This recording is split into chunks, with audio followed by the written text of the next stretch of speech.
Indian ചരിത്രത്തിലെ ആദ്യ ചാവേർ പോരാളിയാണ് കുയിലി. സ്വന്തം ജീവൻ നൽകി നാടിനെ രക്ഷിച്ച ധീരവനിത. എന്നാൽ സ്വാതന്ത്ര്യസമര ചരിത്രത്തിൽ കുയിലിയില്ല. ഝാൻസി റാണിയുടെ ധീരതയെക്കുറിച്ച് പറഞ്ഞവരാരും കുയിലിയെക്കുറിച്ച് അറിഞ്ഞില്ല. കുയിലിയെല്ലാം വളരെ താഴെ തട്ടിലുള്ളവരാണ്, അതുകൊണ്ട് തന്നെ ആയിരിക്കാം അവർ വാഴ്ത്തപ്പെടാതെ പോയത്. അപ്പോൾ അവരുടെ ഒരു കഥ ലോകത്തെ അറിയിക്കുക എന്നുള്ളതാണ് എൻ്റെ ഒരു ലക്ഷ്യമായിരുന്നു. പക്ഷേ കുയിലി ഇപ്പോൾ അടുത്ത കാലത്ത് കുയിലി നമ്മൾ വാഴ്ത്തപ്പെടാത്ത കുറേ കുയിലി അടക്കമുള്ള കുറേ ആൾക്കാരെ പുതിയ ലിസ്റ്റിലേക്ക് കൊണ്ടുവന്നിട്ടുണ്ട്. സ്വാതന്ത്ര്യ സമര സേനാനികളുടെ ലിസ്റ്റിലേക്ക് ഇപ്പം പുതിയൊരു ലിസ്റ്റിൽ വന്നിട്ടുണ്ട് കുയിലിയെല്ലാം.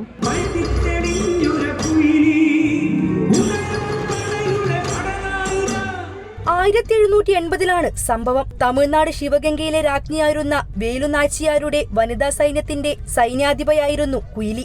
ധീര, ബുദ്ധിമതി, അതീവ സുന്ദരി. നഷ്ടപ്പെട്ടുപോയ ശിവഗംഗ തിരിച്ചുപിടിക്കാൻ വേലുനാച്ചി ഹൈദരാലിയുടെ സഹായത്തോടെ ബ്രിട്ടീഷുകാർക്കെതിരെ യുദ്ധം ആരംഭിച്ചു. പൊതുജനങ്ങൾക്ക് പ്രവേശനമില്ലാത്ത ക്ഷേത്രത്തിലാണ് അതീവ രഹസ്യമായി ബ്രിട്ടീഷുകാർ ആയുധം സൂക്ഷിച്ചിരുന്നത്.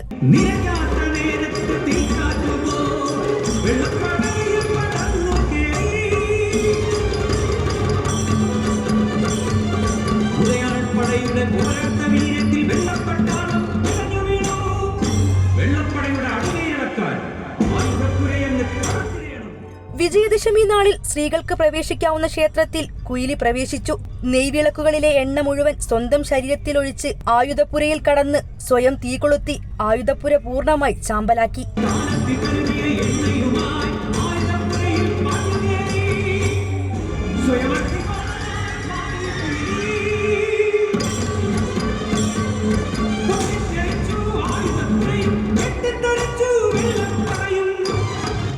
ബ്രിട്ടീഷുകാരെ നിരായുധരാക്കി ശിവഗംഗയെ മോചിപ്പിച്ചു.